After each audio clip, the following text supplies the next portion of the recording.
નમસ્કાર વિદ્યાર્થી મિત્રો, આપણે અભ્યાસ કરી રહ્યા છીએ પ્રકરણ 4 આમ નોંધ. આપણે આ પ્રકરણમાં બેંકના વ્યવહારો જોઈ લીધા, લોનના અને વ્યાજના વ્યવહારો જોઈ લીધા. આજે આપણે 9મો દાખલો જે છે એ માલના વ્યવહારો એનો આપણે અભ્યાસ કરવાનો છે. માલના વ્યવહારોમાં આપણને ખબર છે કે માલ મિલકત નિકાલ ખાતાનો નિયમ છે, માલ આવે તો ઉધાર, જાય તો જમા. આ નિયમ ઉપર આપણે આમનોંધ બનાવવાની થાય. તો એ આમનોંધ છે એ કેવી રીતે બનાવાય? માલને લગતા વ્યવહારોની. એના માટે દાખલા નંબર 9 તમને આપેલો છે. તો એ દાખલા નંબર 9 જે છે એની આપણે શરૂઆત કરવા જઈ રહ્યા છીએ. મેં આજે ખાના પાડીને જ રાખ્યા, તમારા માટે ખાતા દોર્યા છે. તારીખ, વિગત, ખાપા, ઉધાર રૂપિયા અને જમા રૂપિયા. એમાં આપણને કીધું છે કે નીચેના વ્યવહારોની રમેશના ચોપડે આમનોંધ તૈયાર કરો. આપણે અહીંયા હેડિંગ આપવાનું રમેશની આમનોંધ. રમેશના ચોપડે આપણે આમનોંધ બનાવીએ છીએ. વર્ષ આપ્યું છે 2014, માસ છે એપ્રિલ અને 1લી તારીખનો વ્યવહાર છે. દાખલા નંબર છે 9. હવે 1લા તારીખના વ્યવહારથી શરૂઆત કરીએ. રોકડ ખરીદી 15,000 અને રોકડ વેચાણ 14,000. પહેલા તો રોકડ ખરીદી. ખરીદ કરો એટલે માલ આવે, આવે તો ઉધાર. રોકડ જાય, જાય તો જમા, એટલે રોકડ ખાતે જમા. માલ વેચો એટલે માલ જાય, જાય તો જમા. રોકડ આવે, આવે તો ઉધાર. રોકડ ખાતે ઉધાર, તે વેચાણ ખાતે જમા. રોકડ ખરીદી છે 15,000 રૂપિયાની, ઉધારમાં 15,000, જમામાં 15,000. વેચાણ છે 14,000નું અને અહીંયા પણ 14,000. બાબત જે તમારે લખવાની છે ફરજિયાત, બાબત જે રોકડ ખરીદી કરી તેના, બાબત જે રોકડ વેચાણ કર્યું તેના. આવી રીતે જે રોકડ વેચાણ કર્યું તેના. આમ નોંધમાં મેં તમને બાબત જે દરેક જગ્યાએ લખતા શીખડાવી દીધી છે. એટલે હવે હું બાબત જે લખીશ નહીં, બાબત જે તમારે લખવાની છે. આ તો તમને એક લખી દીધી. 1લી તારીખનો વ્યવહાર છે એ કમ્પ્લીટલી પૂરો થઈ ગયો. 5મી તારીખનો વ્યવહાર છે રૂપિયા 10,000નો માલ સ્ટોક ધંધામાં લાવ્યા. બરાબર, આપણે આવી રીતે બાબત જે લખ્યા પછી લીટી મારી દઈએ છીએ. 5મી તારીખનો વ્યવહાર છે રૂપિયા 10,000નો માલ સ્ટોક, અંગત માલ સ્ટોક ધંધામાં લઈ આવ્યા. માલ સ્ટોક છે એ ધંધાની મિલકત છે. મિલકત આવે તો ઉધાર. ધંધાનો માલિક ધંધામાં રોકડ માલ કે મિલકત લઈ આવે તો એ માલિકની મૂડી કહેવાય. એટલે આમ નોંધ બને માલ સ્ટોક ખાતે ઉધાર, તે માલિક આપનાર છે, મૂડી ખાતે જમા. કેટલા રૂપિયાનો માલ સ્ટોક છે? 10,000 રૂપિયાનો. બાબત જે અંગત માલ સ્ટોક ધંધામાં લાવ્યા.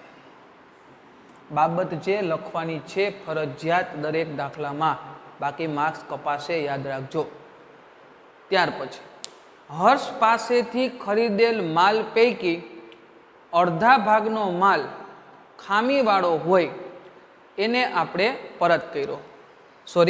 7 તારીખનો વ્યવહાર રહી ગયો. 12,000નો માલ હર્ષ પાસેથી ખરીદ્યો. માલ ખરીદો એટલે માલ આવે, આવે તો ઉધાર. ખરીદ ખાતે ઉધાર 12,000 રૂપિયા. રોકડેથી ખરીદો છે તો કે ના, એટલે રોકડનો પ્રશ્ન આવતો નથી. હર્ષ પાસેથી ખરીદો એટલે હર્ષ આપનાર છે, આપનાર ખાતે જમા, એટલે તે હર્ષ ખાતે જમા. કેટલા રૂપિયા? 12,000. બાબત જે હર્ષ પાસેથી રૂપિયા 12,000નો માલ ખરીદ્યો તેના. હા, હવે 10મી તારીખનો વ્યવહાર છે. હર્ષ પાસેથી ખરીદેલ માલ પૈકી અડધો માલ ખામીવાળો હોવાથી પરત કર્યો. બરાબર? હર્ષને પરત કર્યો એટલે હર્ષ લેનાર થાય, લેનાર ખાતે ઉધાર. હર્ષ ખાતે ઉધાર 12,000ના અડધા 6,000. માલ ખરીદો તો માલ આવે, આવે તો ઉધાર. એ ખરીદેલો માલ પરત કરો તો માલ જાય, જાય તો જમા, એટલે તે ખરીદ પરત ખાતે જમા. કેટલા રૂપિયા? તો કે 6,000 રૂપિયા. બાબત જે હર્ષ પાસેથી ખરીદેલો માલ પૈકી અડધો માલ પરત કર્યો તેના. ત્યાર પછી 12મી તારીખનો વ્યવહાર. રમીલા પાસેથી રૂપિયા 10,000નો માલ ખરીદ્યો, અડધા નાણાં ચેકથી ચૂકવા. આપણે બેંકના વ્યવહારોમાં શીખી ગયા કે ચેક આપો તો સામેવાળો વ્યક્તિ આપણા બેંક ખાતામાંથી પૈસા ઉપાડી લે તો આપણી બેંક શિલ્લક ઘટે, જાય તો જમા થાય. હવે રમીલા પાસેથી માલ ખરીદો છે કેટલા રૂપિયાનો? 10,000 રૂપિયાનો. અડધી રકમનો ચેક આપણે એને આપી દીધો. પહેલાં તો આપણે વાત કરીએ કઈ તારીખનો વ્યવહાર છે? 12 તારીખનો. આમનું જ શું બને? માલ ખરીદો એટલે માલ આવે, એટલે ખરીદ ખાતે ઉધાર. કેટલા રૂપિયા? 10,000 રૂપિયા. અડધી રકમનો ચેક આપ્યો, બેંક શિલ્લક ઘટે, જાય તો જમા. બેંક ખાતે જમાના ખાતામાં 5,000. 10,000ના અડધા. તો અડધા દીધા. દ્વિનોંધી નામા પદ્ધતિ છે. જેટલું ઉધાર થાય એટલું જમા થાય. અહીંયા 10,000 ઉધાર થયા છે તો જમા કેટલા થયા? તો કે 5,000 રૂપિયા. તો હજી 5,000 રૂપિયાની અસર આપવાની બાકી રહી.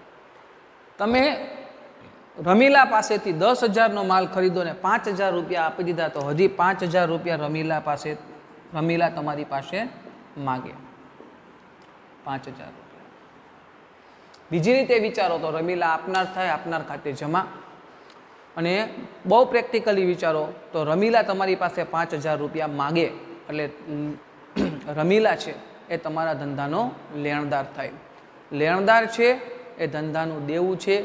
દેવાની બાકી હંમેશા કેવી હોય? જમા.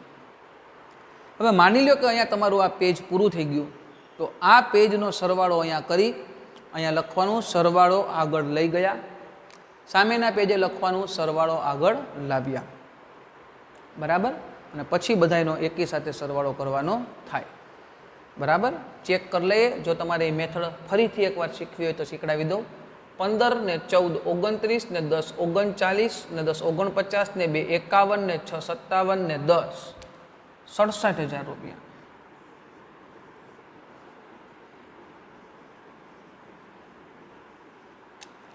આ તો મારું પેજ પૂરું થઈ ગયું એવું માની લઉં છું. અહીં લખવાનો, સરવાળો આગળ લઈ ગયા.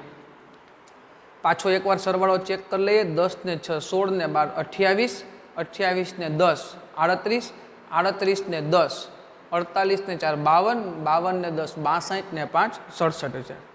એ 67,000 રૂપિયા જે છે એ તમારે અહીંયા લખવાના. 67,000 અને 67,000 અહીંયા લખવાનું, સરવાળો આગળ લાવ્યા. માં લઈ ગયા અને અહીંયા લાવ્યા એટલે એ સરવાળો છે એ આપણો ધ્યાન ઉપર લેવાઈ જાય. રેડી? આ પેજ પૂરું થઈ ગયું તો કેવી રીતે લખવું એ તમને ફરીથી એકવાર શીખડાવી દીધું. આની પહેલાં તો તમને આ દરેક વસ્તુ મેં કીધેલી છે. બરાબર?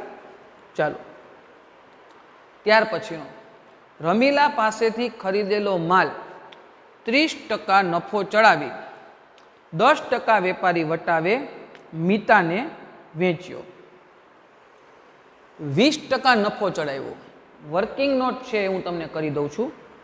વેપારી વટાવ અને રોકડ વટાવ. વેપારી વટાવ છે એની ચોપડે કોઈ દી નોંધ થાય નહીં. રોકડ વટાવ છે તો એની ચોપડે નોંધ થાય. હવે વેપારી વટાવ એટલે શું અને રોકડ વટાવ એટલે શું એ સમજી લો. જથ્થાબંધ વેપારી છે એ એની છાપેલ કિંમત ઉપર અમુક ટકા રકમ છે એ છૂટક વેપારીને આપે વટાવ તરીકે, તો એ વેપારી વટાવ કહેવાય. એની કોઈ દી ચોપડે નોંધ થતી નથી. બરાબર. રોકડ વટાવ છે એ રોકડ વટાવની ચોપડે નોંધ થાય. દાખલા તરીકે તમે 10,500 રૂપિયાનો માલ વેચો હોય, તમે એમ કહો કે ભાઈ 15 દિવસમાં આપી જઈશ પૈસા, તો 500 રૂપિયા ઓછા લઈશ, તો એને રોકડ વટાવ કહેવાય. એની ચોપડે નોંધ થાય. પણ વેપારી વટાવની કોઈ દી ચોપડે નોંધ થતી નથી. અહીંયા વર્કિંગ નોટ કરું છું, ધ્યાન આપજો. ટોટલ માલ કેટલા રૂપિયાનો છે?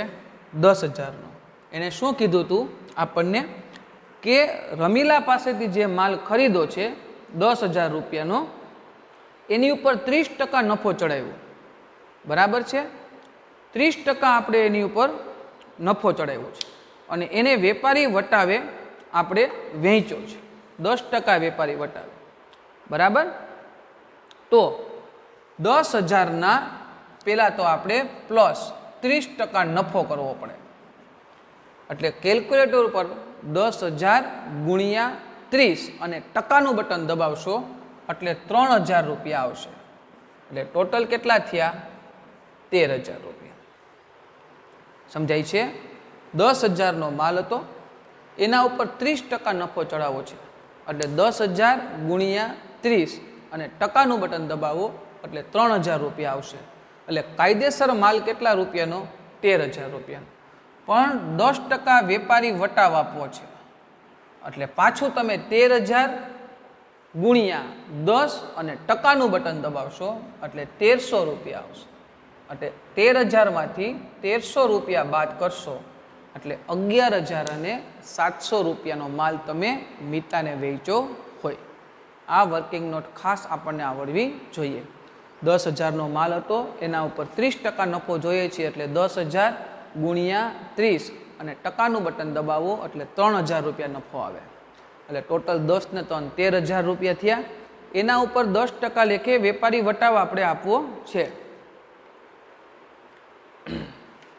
બરાબર. એટલે આપણે 13,000 ગુણ્યા 10 અને ટકાનું બટન કર્યું એટલે આપણી પાસે 1,300 રૂપિયા આવ્યા. ટોટલ આપણે માલ વેચ્યો 11,700 રૂપિયામાં. બરાબર. એટલે કઈ તારીખનો વ્યવહાર છે? તો કે 15 તારીખનો વ્યવહાર છે. મિતાને માલ વેચ્યો છે એટલે મિતા લેનાર થાય, લેનાર ખાતે ઉધાર. એટલે મિતા ખાતે ઉધાર. વેચાણ કરો તો માલ જાય, જાય તો જમા. વેચાણ ખાતે જમા 11,700 રૂપિયા. ચાલો, બાબત જે મિતાને 10% વેપારી વટાવે માલ વેચો તેના. મિતાએ રૂપિયા 1,000નો માલ પરત કર્યો. મિતાએ આપણને માલ પરત કર્યો તો મિતા આપનાર થાય, આપનાર ખાતે જમા. અને વેચાણ છે એ માલ ગયો તો જાય તો જમા, પાછો આવે તો ઉધાર. એટલે વેચાણ પરત ખાતે ઉધાર. કોણે આપ્યો? તો કે મિતાએ. એટલે તે મિતા ખાતે જમા. કેટલા રૂપિયાનો માલ? તો કે 1,000 રૂપિયા. બાબત જે મિતાએ વેચેલો માલ પરત કર્યો તેના. માલ વેચો તો માલ જાય, જાય તો જમાની. વેચેલો માલ પરત આવે તો ઉધાર. શેનો આવ્યો? તો કે વેચેલો પરત. એટલે વેચાણ પરત ખાતે ઉધાર. મિતા આપનાર થાય, આપનાર ખાતે જમા થાય. કલ્પનાને 20,000નો માલ 10% વેપારી વટાવ અને 5% રોકડ વટાવે વેચો તેના. પણ રોકડ વટાવ છે એ હંમેશા રોકડેથી માલ વેચ્યો હોય ને તો જ ગણાય. વેપારી વટાવ તો આપણે હમણાં ગણતરી કરી એ મુજબ કેટલા રૂપિયાનો માલ છે? 20,000નો. 10% વેપારી વટાવ આપવાનો છે એટલે 20,000 ગુણ્યા 10 અને ટકાનું બટન દબાવો એટલે 2,000 રૂપિયા વેપારી વટાવ થાય. એટલે ખરેખર માલ છે એ વેચો કેટલામાં હોય? 18,000માં. પણ વેપારી વટાવની ચોપડે નોંધ થતી નથી. ચોપડે નોંધ કોની થાય? રોકડ વટાવની ચોપડે નોંધ થાય. અહીંયા આપણને 5% રોકડ વટાવ કીધો છે, એટલે 18,000ના 5% એટલે 900 રૂપિયા રોકડ વટાવ થાય. પણ આપણે રોકડ વટાવ ક્યારે આપવાનો હોય? જો રોકડેથી માલનું વેચાણ થયું હોય તો. અહીંયા એવું તો કાંઈ કીધું નથી કે રોકડેથી માલ વેચો, રોકડ શબ્દનો ઉલ્લેખ જ નથી. એનો મતલબ એવો થયો કે વ્યવહાર રોકડ છે જ નહીં. જો રોકડ વ્યવહાર ન હોય તો રોકડ વટાવ આપવાનો પ્રશ્ન જ નથી આવતો. રોકડ વટાવ હંમેશા, મેં તમને ઉદાહરણ આપ્યું કે 10,500 રૂપિયાનો તમે માલ ખરીદીને લઈ જાઓ અને હું તમને એમ કહું તું 15 દીમાં પૈસા આપી જઈશ ને તો 10,000 રૂપિયા આપજે, તો 500 રૂપિયા રોકડ વટાવ થયો. પણ ક્યારે? તમે 14મા દિવસે પૈસા આપી જાઓ તો હું તમને રોકડ વટાવ દઉં. તમે 16મા દિવસે આવો તો તમારે 10,500 પૂરેપૂરા આપવા પડે. એનો મતલબ એવો થયો કે રોકડ વટાવ છે એ હંમેશા રોકડ ખરીદી અને રોકડ વેચાણ ઉપર જ મળે. અહીંયા તો વ્યવહાર શું છે વાંચો, કે માલ કલ્પનાને વેચો, રોકડેથી વેચો એવો ઉલ્લેખ છે નહીં. તો એનો મતલબ શું થયો કે આની ઉપર કોઈ પણ પ્રકારનો રોકડ વ્યવહાર થયો જ નથી. એટલે આપણે ફક્ત 10% વેપારી વટાવ જ આપવાનો થાય, રોકડ વટાવ આપવાનો પ્રશ્ન ઉપસ્થિત થતો નથી. એટલે કાયદેસર રીતે આપણે કલ્પનાને માલ વેચો. કેવી રીતે? તો કે 10% વેપારી વટાવ એટલે કે 18,000 રૂપિયામાં આપણે એને માલ વેચો છે. રોકડ વટાવ એમાં ક્યાંય આવતો નથી. કલ્પનાને માલ વેચો એટલે કલ્પના લેનાર થાય, લેનાર ખાતે ઉધાર, કલ્પના ખાતે ઉધાર. માલ વેચો તો માલ જાય એટલે તે વેચાણ ખાતે જમા. કેટલા રૂપિયાનો માલ વેચો? તો કે 18,000 રૂપિયાનો માલ વેચો. બાબત જે કલ્પનાને 10% વેપારી વટાવે માલ વેચ્યો તેના કઈ તારીખનો વ્યવહાર છે? તો કે 20 તારીખનો વ્યવહાર છે. ઓકે, પરફેક્શન બહુ જરૂરી છે આમ નોંધમાં. પરફેક્શન રાખો તો જ વાંધો ન આવે. ત્યાર પછી 22 તારીખનો વ્યવહાર છે. આગમાં રૂપિયા 2,000નો માલ બળી ગયો, વીમા કંપનીએ 1,000નો દાવો મંજૂર કર્યો. આગમાં માલ નાશ પામ્યો છે આપણો. કેટલા રૂપિયાનો? 2,000 રૂપિયાનો. એટલે આપણને તો નુકસાન ગયું. એટલે આગથી થયેલ નુકસાન ખાતે ઉધાર 1,000, વીમા કંપની ખાતે ઉધાર 1,000 રૂપિયા. અને કોઈ પણ પ્રકારે માલ જાય તો ખરીદ ખાતે કેટલા રૂપિયા? તો કે 2,000. યાદ કરો, એક કોષ્ટક બનાવી દીધું હતું અગાઉના લેક્ચરમાં. ધર્માદાથી માલ જાય, આગથી માલ નાશ પામે, તમે ભાગીદાર છે ધંધામાંથી માલ લઈ જાય અથવા તો નમૂના તરીકે માલ આપો. એ રીતે જો કોઈ પણ પ્રકારે માલ જાય તો એ ખરીદ ખાતે આપણે જમા કરીએ છીએ. આ વ્યવહારને પાછો વ્યવસ્થિત રીતે સમજી લ્યો. આગમાં માલ નાશ પામ્યો તો 2,000 રૂપિયાનો. આપણે એ માલનો વીમો લીધેલો હતો. એટલે વીમા કંપનીએ કીધું કે ભાઈ તમે કહો છો 2,000 રૂપિયાનો માલ નાશ પામ્યો છે, બરાબર છે, પણ તમે જે ઇન્સ્યોરન્સ લીધો છે એ ઇન્સ્યોરન્સ મુજબ તમારો 1,000 રૂપિયા વીમો પાસ થાય. તો આપણો માલ કેટલા રૂપિયાનો ગયો? તો કે 2,000 રૂપિયાનો ગયો. વીમા કંપની છે એ આપણને કેટલા રૂપિયા આપશે? 1,000 રૂપિયા આપશે. તો આપણને નુકસાન કેટલા રૂપિયાનું ગયું? 1,000 રૂપિયાનું. એટલે મિત્રો આપણે આમ નોંધ બનાવી, આગથી થયેલ નુકસાન ખાતે ઉધાર 1,000 રૂપિયા. વીમા કંપની કેટલા આપશે? 1,000 રૂપિયા. એટલે વીમા કંપની છે એના ખાતે ઉધાર કર્યું 1,000 અને આપણો માલ ગયો કેટલા રૂપિયાનો? 2,000 રૂપિયાનો. માલ જાય તો જમા થાય. અને આ રીતે કોઈ પણ પ્રકારે માલ જાય તો નવા નિયમ મુજબ આપણે ખરીદ ખાતે જમા કરવું પડે. રેડી? એકવાર વ્યવસ્થિત આટલા વ્યવહાર જોઈ જાઓ પછી આપણે આગળ વધીશું.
ચાલો છેલ્લે આપણે 22 તારીખનો વ્યવહાર જોયો.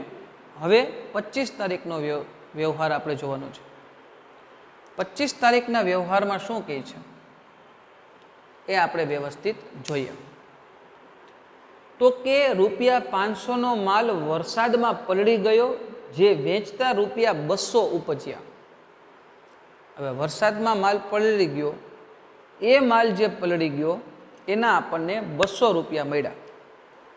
હવે બુદ્ધિથી વિચારો, તમારો માલ કેટલા રૂપિયાનો ગયો? તો કે ₹500. તમે એ માલ વેચવા ગયા, એના તમને ₹200 મળ્યા. તો પ્રેક્ટિકલી વિચારો ને ભાઈ, ₹500નો માલ ગયો, ₹200 આપણને રોકડા મળ્યા, તો નુકસાન ગયું કેટલા રૂપિયાનું? ₹300. તો આમનો શું થાય? રોકડ ખાતે ઉધાર કેટલા રૂપિયા મળ્યા? 200. માલ તો 500નો ગયો, તો નુકસાન કેટલા રૂપિયાનું ગયું? ₹300. વરસાદથી થયેલ નુકસાન ખાતે ઉધાર કેટલા રૂપિયા? 300. તે કોઈ પણ પ્રકારે માલ જાય આવી રીતે તો ખરીદ ખાતે જમા થાય કેટલા રૂપિયા? તો કે 500. રેડી?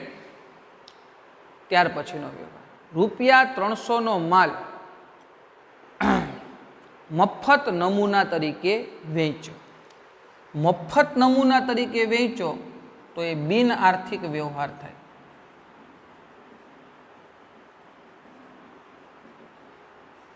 એની ચોપડે નોંધ થાય નહીં. ₹250નો મફત નમૂના તરીકે મળેલો માલ ₹400માં વેચો. આપણે કોમર્સવાળા છીએ ને, એટલે એક્સપેરિમેન્ટ તો કરીએ જ.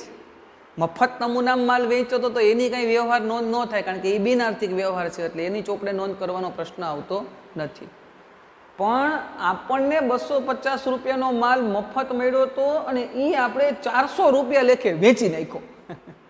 આપણે કોમર્સવાળા છીએ ને, નફો તો પહેલાં કરીએ, નફો જ્યાં થતો હોય આપણે પહેલાં વિચાર કરીએ. એટલે આપણને કોકે મફત નમૂના તરીકે માલ આપ્યો તો ₹250નો, એ આપણે વેચી નાખ્યો કેટલા રૂપિયામાં? ₹400 વેચી નાખ્યો. હવે કેટલામાં આવ્યો ને શું થયું ને કેમ આવ્યો એની અરે આપણે ક્યાં લેવા દેવા છે? આપણે તો આપણા માલના આપણને ₹400 મળ્યા, એ વાસ્તવિકતા છે કે નહીં? ધંધામાં રોકડ આવે તો ઉધાર.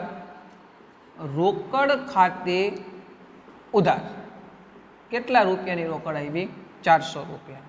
હાલ જાય તો જમા, એટલે તે વેચાણ ખાતે જમા કેટલા રૂપિયા? ₹400. બાબત જે મફત નમૂના તરીકે વેચેલો માલ, મળેલો માલ વેચ્યો તેના. ત્યાર પછીનો આ 29 તારીખનો વ્યવહાર હતો. ત્યાર પછીનો છેલ્લો વ્યવહાર જે છે 30 તારીખનો વ્યવહાર. બરાબર? એ 30 તારીખના વ્યવહારમાં જો આપણે જઈએ તો 30 તારીખનો વ્યવહાર શું કહે છે કે ₹1000ની મૂળ કિંમતના માલના બદલામાં ₹1500નો મોબાઈલ ખરીદો.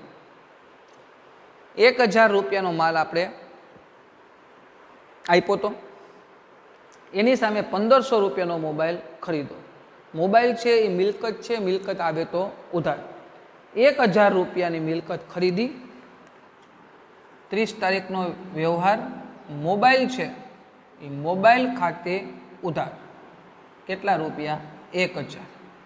તે ખરીદ ખાતે જમા કેટલા થાય?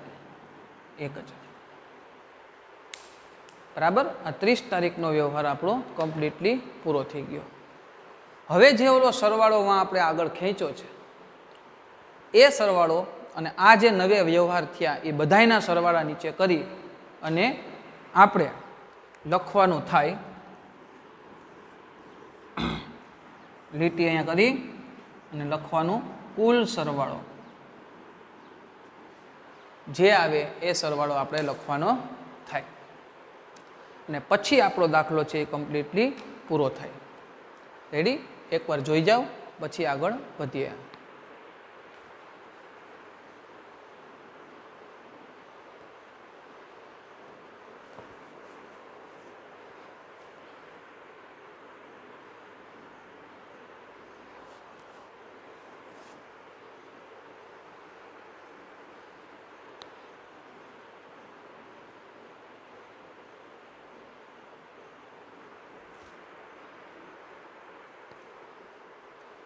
તો ચાલો આપણો આ દાખલા નંબર 9 જે છે માલને લગતા વ્યવહારો એ આપણો દાખલો કમ્પ્લીટલી પૂરો થઈ ગયો.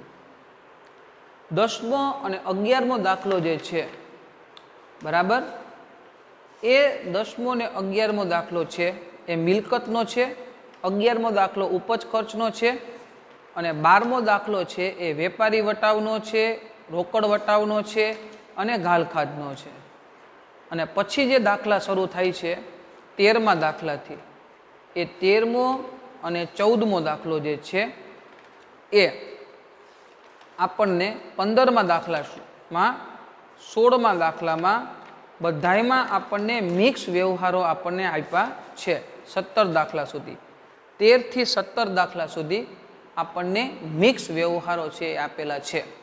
પણ મિક્સ વ્યવહારો આપણે ક્યારે કરી શકીએ? જ્યારે આપણે મૂડી અને ઉપાડ, માલને લગતા વ્યવહારો, બેંકને લગતા વ્યવહારો, મિલકતને લગતા વ્યવહારો, ઉપજ ખર્ચને લગતા વ્યવહારો અને વેપારી વટાવ, રોકડ વટાવ અને ઘાલખાધ એના વિશે આપણે વ્યવસ્થિત સમજણ મેળવી લીધી હોય તો પછી આપણે બધાના મિક્સ વ્યવહારો છે એની આપણે આમનોંધ બનાવી શકીએ.